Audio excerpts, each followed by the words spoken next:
अगर दोबारा तुमने इस चौखट पर कदम रखने की कोशिश की, तो याद रखना, इस बार मैं सिर्फ तुम्हें रोकूंगी नहीं, तुम्हारी पूरी सच्चाई दुनिया के सामने ले आऊंगी। आरंभी की कांपती हुई लेकिन बेहद मजबूत आवाज पूरे घर में इस तरह गूंज उठी, जैसे किसी शांत झील में अचानक बिजली गिर गई हो। उस एक वाक्य ने पूरे घर का माहौल बदल दिया। दीवारों पर टंगी तस्वीरें, खिड़कियों से आती हवा और कमरे में मौजूद हर इंसान कुछ पल के लिए बिल्कुल स्थिर हो गया। आरंभी की आंखों में सिर्फ गुस्सा नहीं था, बल्कि उस मां का दर्द साफ दिखाई दे रहा था, जिसने अभी अभी अपने बच्चे को किसी ऐसे खतरे से बचाया था जिसकी कल्पना तक किसी ने नहीं की थी। उसके हाथ कांप रहे थे, सांसें तेज चल रही थीं, लेकिन उसके कदम बिल्कुल अडिग थे। उसके चेहरे पर साफ लिखा था कि अब वह किसी भी कीमत पर पीछे नहीं हटेगी। चाहे सामने कोई अपना हो या पराया, अगर किसी ने उसके बेटे की जिंदगी को खतरे में डाला है, तो वह उसे कभी माफ नहीं करेगी। दूसरी ओर दरवाजे के बाहर खड़ी अवंतिका बिल्कुल शांत दिखाई दे रही थी। उसके चेहरे पर हैरानी, दर्द और बेचैनी एक साथ नजर आ रहे थे।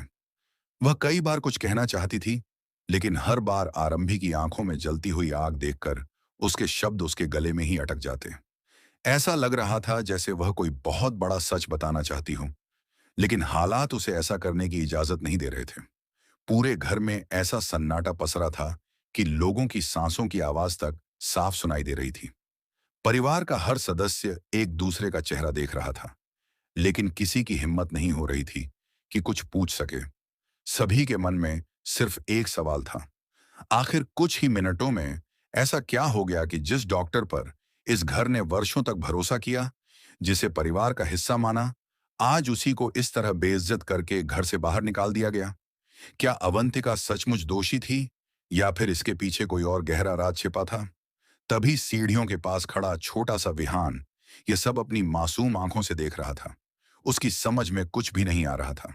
जिस डॉक्टर आंटी के साथ वह हंसता खेलता था, जो हर बार उसे चॉकलेट देकर मुस्कुराती थीं, वे अचानक सबकी दुश्मन कैसे बन गई?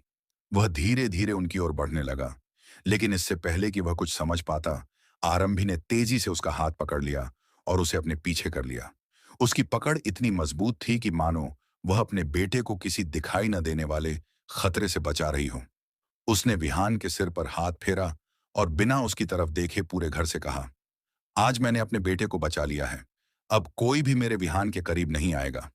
ये सुनते ही पूरे घर में फिर से सन्नाटा छा गया। तभी विश्वास धीरे धीरे आगे बढ़ा। उसके चेहरे पर घबराहट साफ झलक रही थी, लेकिन वह खुद को सामान्य दिखाने की कोशिश कर रहा था।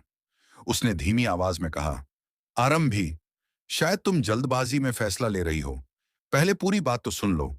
लेकिन इस बार आरंभी ने उसकी तरफ देखा तक नहीं। उसकी आवाज पहले से भी ज्यादा ठंडी और कठोर हो चुकी थी। उसने कहा, गलती मैंने अब तक की है, विश्वास, क्योंकि मैंने आंख बंद करके तुम पर भरोसा किया। लेकिन अब नहीं। अब मेरे पास सिर्फ शक नहीं, सबूत है। ऐसा सबूत जो सिर्फ अवंतिका ही नहीं, तुम्हारी असली सच्चाई भी सबके सामने ला सकता है। यह सुनते ही विश्वास के चेहरे का रंग उड़ गया।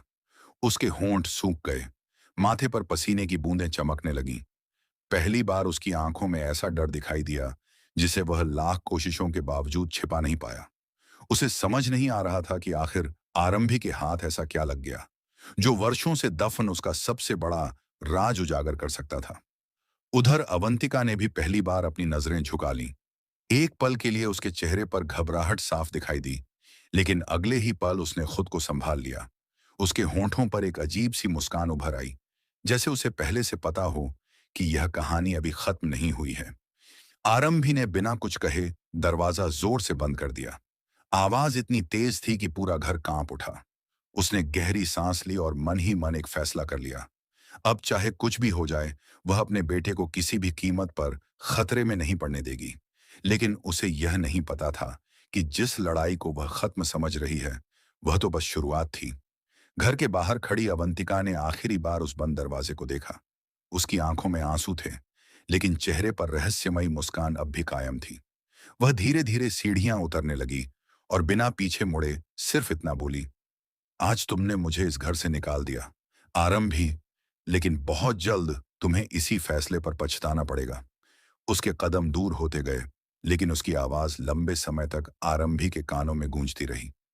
आरंभी ने खुद को मजबूत दिखाने की कोशिश की, लेकिन उसके मन में भी पहली बार एक सवाल उठा। क्या सचमुच उसने सही फैसला लिया है? या फिर वह किसी ऐसे खेल का हिस्सा बन चुकी है जिसकी असली चाल अभी बाकी है? और इसी सवाल के साथ इस कहानी का सबसे बड़ा रहस्य धीरे धीरे अपना चेहरा दिखाने लगा।